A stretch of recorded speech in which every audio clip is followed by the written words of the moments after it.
the member for Boothby. The question is that the motion be agreed to. I call the member for Hotham. Thank you, Deputy Speaker.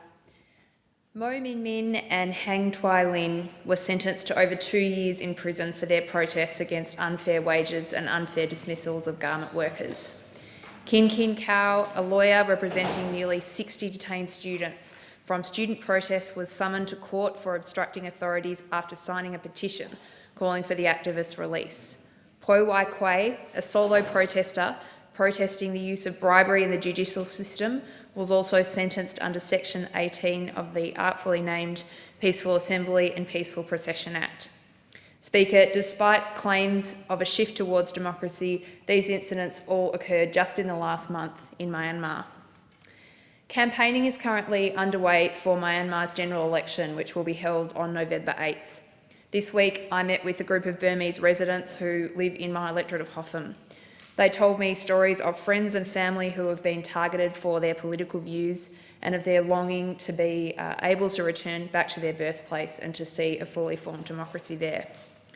Under complex practices, the polls that are to take place will elect Myanmar's national and local parliaments. Whilst voting in November, it will not be until the meeting of both parties of parliament and a meeting of military officials 90 days later when we will discover who is the new president of Myanmar. These polls have been described by Burmese officials as the first open general elections in 25 years. Senior military officials have publicly committed to respecting the results of the election, and the country's military-controlled electoral body, the Union Election Commission, have implemented some reforms towards improving the transparency and the veracity of polls. But these changes do not go far enough, Speaker. Constitutional and procedural barriers continue to prevent free and fair elections in Myanmar, and the lingering military presence around all of these proceedings puts a chill on the freedom of expression for those that wish to become politically engaged. There are 96 political prisoners who remain in Myanmar's jails and a further 466 activists who today await trial according to the Association for Political Prisoners. Speaker, the military continue to retain a quarter of all of the parliamentary seats in Myanmar, meaning that any challenging party has to control 2/3 of the remaining seats in order to carry any wars in that parliament.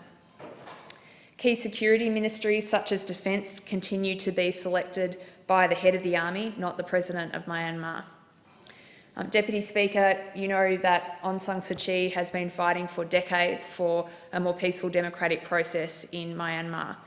Today she's the leader of Myanmar's opposition party, but she's prevented from running for president under constitutional changes which prevent candidates from running if they have foreign spouses and children. Despite protests, there don't seem to be any indications that this incredibly unfair and arbitrary policy will be changed.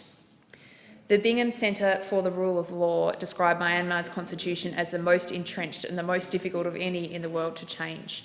And we know that Ms Aung San Suu Kyi's party would need to win more than 2/3 of the remaining seats to form a majority of government. Speaker, I want to mention something about the millions of Burmese who live today outside of Burma. Many of them have settled in Australia, but also in Singapore, in Hong Kong, in other parts of Asia. Today, Deputy Speaker, the right of those, even those that remain Burmese citizens, to vote is being significantly curtailed. Burmese Australians who are living at the moment here can only vote at the embassy in Canberra when most of these residents are actually located in Sydney and in Melbourne. What we've heard from the Burmese community locally is that there have been a lack of clarity about how they exactly go about voting. They don't know when they need to be at the embassy to lodge their vote. And this is preventing many, many Burmese who are living around the world from having their say in the democratic process. Speaker, in Myanmar itself, there are further concerns about how the election itself will be conducted.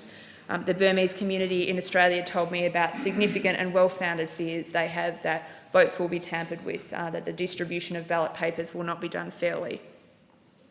It's another, issue within their democratic process that there's no clear and transparent way at this stage for resolving electoral fraud, Deputy Speaker. Just another on a long list of things that I would like the Myanmar government to consider as it goes through its democratisation process. Speaker, as Australians, our government does have influence on what happens in Myanmar, and I ask today that the Australian government use its full diplomatic power to call for free and fair elections in Myanmar. We need to ensure... Time has expired. Thank you. Thank you.